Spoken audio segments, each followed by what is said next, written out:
যুক্তরাষ্ট্র ও ইসরায়েলের সঙ্গে ইরানের চলমান সামরিক উত্তেজনার কারণে মধ্যপ্রাচ্যে তীব্র নিরাপত্তাহীনতা তৈরি হয়েছে। এর জেরে ইরান, ইরাক, কুয়েত, সংযুক্ত আরব আমিরাত, বাহরাইন, কাতার ও জর্দানের আকাশসীমা বন্ধ থাকায় হজরত শাহজালাল আন্তর্জাতিক বিমানবন্দর থেকে আজ শুক্রবার আরও ২২টি ফ্লাইট বাতিল করা হয়েছে। এ নিয়ে গত ২৮ দিনে ঢাকা থেকে মোট ৭৯৭টি ফ্লাইট বাতিল করা হলো। আজ সকালে বাংলাদেশ বেসামরিক বিমান চলাচল কর্তৃপক্ষ আনুষ্ঠানিকভাবে এই তথ্য নিশ্চিত করেছে। বেবিচকের সহকারী পরিচালক মোহাম্মদ কাউসার মাহমুদ জানান, গত ২৮ ফেব্রুয়ারি থেকে আজ ২৭ মার্চ পর্যন্ত নিরাপত্তাজনিত কারণে উল্লেখিত দেশগুলোর রুটে এই ফ্লাইটগুলো বাতিল করা হয়।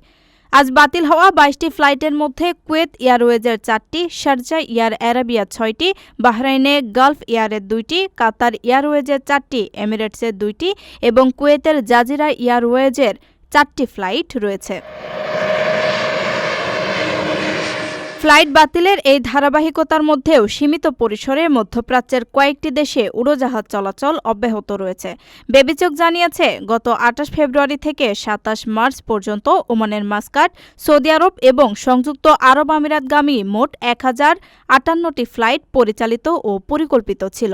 আজ শুক্রবার মোট ৪৩টি ফ্লাইট পরিচালনার পরিকল্পনা রয়েছে, যার মধ্যে মাস্কাটগামী ৬টি, সৌদি আরবগামী ১৭টি এবং ইউএইগামী ২০টি ফ্লাইট অন্তর্ভুক্ত রয়েছে। প্রবাসীদের জন্য নির্মাণ হচ্ছে দেশের প্রথম স্মার্ট সিটি, যেখানে থাকছে স্কুল, মসজিদ, হাসপাতাল, সুইমিং পুল, হেলিপ্যাড, পাঠাগার, জিম, সুপারমার্কেট, শিশু পার্ক সহ সকল নাগরিক সুবিধা। মাত্র ৩০ লাখ টাকা বিনিয়োগে মিলছে আকর্ষণীয় ফ্ল্যাট। প্লাটিনাম ইনভেস্টরদের জন্য ঢাকা বিমানবন্দরে ভিআইপি প্রোটোকল সুবিধা। বিস্তারিত জানতে যোগাযোগ করুন স্ক্রিনে দেয়া হোয়াটসঅ্যাপ অথবা ইমো নাম্বারে।